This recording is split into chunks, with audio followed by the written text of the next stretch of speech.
Hey people, how's it? It's good to be with you again. We're talking about greatness in the eyes of God.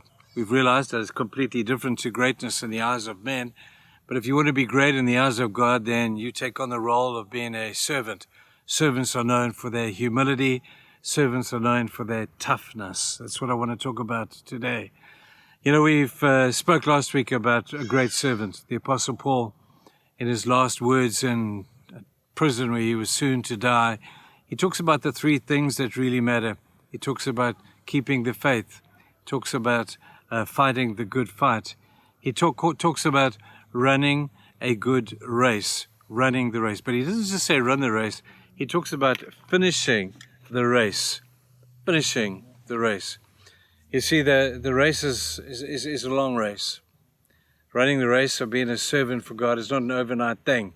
We don't just serve for a day and then say, well, I've done my bit. I'm over this and I'm going in another direction. Not at all. The proof of the pudding is, can you last the full race? Now, this finishing the race, he doesn't say you win the race. He says you just finish it. Now, as I close this theme and we embark upon a new one next week, once you think about that, are you going to finish the race of being a servant? Or are you going to get tired? You get a bit grumpy when people don't acknowledge you. You get a bit upset when people bypass you. Because as a servant, you're there to glorify your master, not there to glorify yourself. If you get a little bit of credit along the way, then that's to the plus side, I'm sure.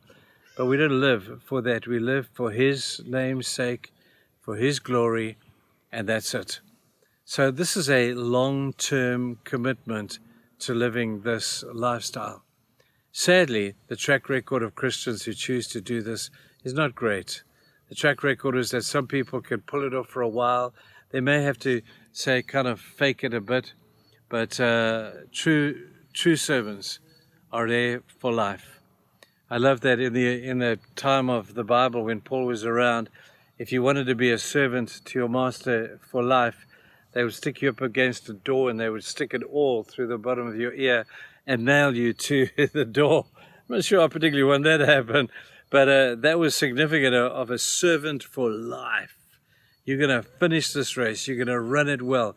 You're going to stick to the protocols. You're going to stick to the passion of what your master holds to, and you're going to do this for your entire life. Now, if we could just see how serious this is, if we could just get a picture in our minds of that servant who stands at the door and says, I'm not doing this because I need a job. I'm not doing this because I want to get the applause of man. I'm doing this because I love my master. When we love our master, this is not a drudgery. When we love our master the way that we should as servants of God, living for His name's sake, then nothing is too much. And the beauty is, people, we'll do it with great joy. We're going to do it because we want to do it, not because we're on a guilt trip or because Trevor told me I needed to do this in order to be great. No, you're going to do this because you love it. You're going to do this because this is all there is worth living for. And I really hope that at the end of the day, like Paul, you're able to say, man, I finished the race of being a servant to God. It's now time for me to reap my reward. Well done, good and faithful, what? Servant. It doesn't say good and faithful hero. It doesn't say good and faithful achiever of great things. He just says, well done, good and faithful servant. And that's what he said in the story of the parable that we often quote, Matthew 25. And it's about being a servant, but it's about a servant being good, not great, but being faithful to the end. Do something today that would be an indication of your seriousness of this. Maybe write something down in your diary. On such and such a date, I committed myself to the long haul of servanting for God. I committed myself to the long haul of imitating Christ. I committed myself to the long haul of killing my ego and dying to self and taking upon myself the agenda of God. I'm committing myself to the long haul of standing against injustice and meeting the world where it's at and being a servant to people in order to be a servant to God. Because if you want to be a servant to God, you better put on the towel and take the bowl, like we said on the first time we spoke on this theme. You were to take the towel and the bowl and start to wash off your feet out there. Those feet may smell. Those feet may have walked in places you would never go. For goodness sake, I would never go there. You want me to wash their feet? Yes, we do. Yes, we do.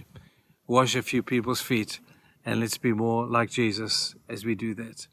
Folks, thank you for listening to me for this theme.